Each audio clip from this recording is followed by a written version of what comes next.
Welcome back. So it's been almost 18 months since the Usindiso building fire in Johannesburg. 76 people were killed, several were injured, and hundreds of families were displaced.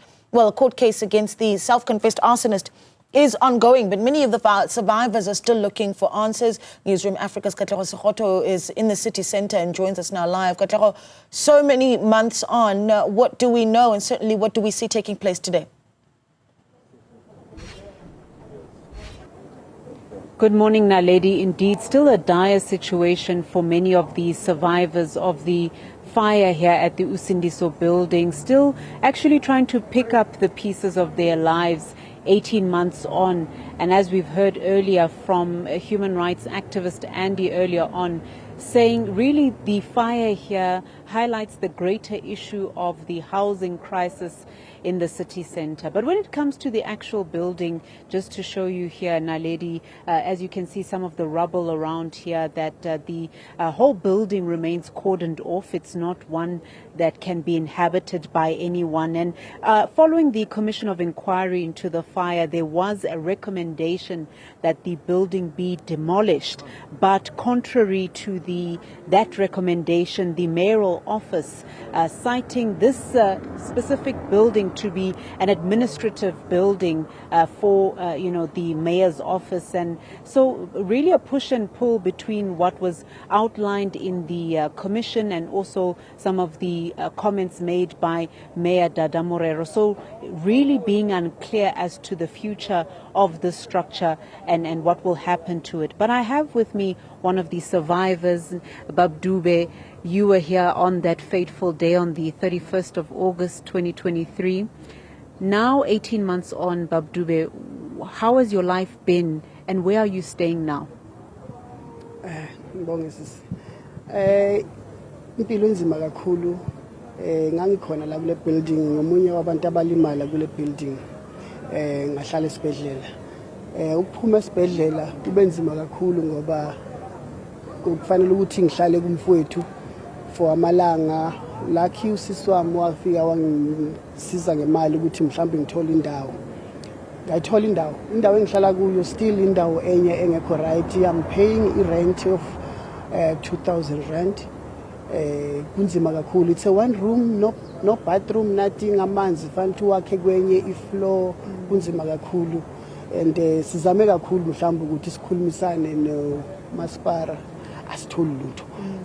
Kuba nje ama promises angekho utshela ukuthi hayi manibuya kwakumele ukuthi ngabe ngithathiwe nafakwa kwi building enye bathi sikhosana building eGP's town. But what happened ukuthi mhlawumbe singangeni kulo building kuba idoors eziningi ukuthi kwangena abanye abantu batshontshe itofu, so ibuilding ya renovate again nizobhekelelwa kulo ndawo leyo. 2 weeks ago bengikade futhi ngikhona laphana kwi human settlement. Now they changed the story kuleyo ndawo kuzofakwa abanye abantu, not abantu basosindiso. So abantu basosindiso mele ukuthi bazibone ba-apply ku-Joshco. Angeke basiplace thina mele ukuthi sizi-applyele. But forgetting ukuthi kule building behlala abantu abanye abangasebenzi. Then what about those people? Bazongena bona kulawo building ka-Joshco. U-Joshco yena right now uthi akanawo ama-units. So as uJoshko engenawo ama-units, abantu abahlala nabaphi? Because at Denver kwafakwa only less than 40 people and labo bantu abasuka la ku-Usindiso. Meanwhile la Usindiso we are more than 500. Baphi laba abanye abantu?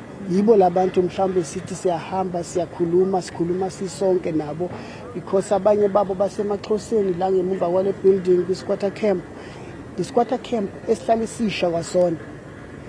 Abanye under the bridge usisi omunye as Andy mentioned before ukuthi omunye usisi uye warejwa wayehlala khona la sihlala naye la kule building uhlala under the bridge urejwe amadoda awu4. Iyo impilo esibhekene nayo lena. Kwamina nje la engihleli khona akusi building right, building khona manje elindele i-judgment, because from what I heard is that the building also was hijacked. So the situation in it's not right. And I guess, Babdube, it brings me to my next question. Do you think more could have been done or more should be done by the city to assist the survivors of the Usindiso building? Ngicabanga ukuthi kufanele ngabe mhlambe kuningi abakwenza because we're engaging with them even before the fire. Ngo-2019 bafikile labakhatha amanzi bakhatha ugesi. We went to them, sikhulumisana nabo. Then i-councillor was distancing yona himself engafuni ukuyingena indaba le ndawo because bekuyizitori eziningi engeke mhlambe ngene kuzo ngabantu ababefike la before ukuthi yini eyenza ukuthi ukhansela aqhele. But ke nje sizame kakhulu, then ayikho into esenzelwe yona, sisazama namanje bona kwakufanele ngabe mhlawumbe ukhona basenzela kona ngoba akhona ama building okukhishwe kuwabantu right now. Khishwe ama building kungenzakala ngalutho, and those people, some people like kulama building out 26 abakhuluma ngawo ukuthi they belong to the municipality and la mability lawo akamasipara babathathile abanye building from lengase park station babasa flew off ama building out 26, that means 25 alama building asele. Then what about those building bantu bakhona basiwa kuphi thina ke? What about us? Because thina le tragedy yenzeke even before kufikwa kuleso sinqumo sokuthi kukhishwe abanye abantu, but thina kukhulunywa lutho ngathi awuzwa lutho njengabantu basosindiso kuphelile nje kanjalo. We'll leave it there. Ngiyabonga baba. So you do hear it there, Naledi, still a crisis situation here in terms of the survivors of the Usindiso building, still left with a lot of questions around what kind of help they can receive. And Bab Dube, they're explaining that he lives in a building which is actually in court right now in terms of its ownership, and also that it's also a hijacked building, and also referring to the informal settlement around the Usindiso building, and that's where some of the survivors are now living. Also that at the Denver settlement, informal settlement there, people living in a terrible situation where when there are heavy rains, there is flooding. So many of the survivors scattered throughout the city region and really receiving very little help as they outline from the city and asking themselves, what happens now to them.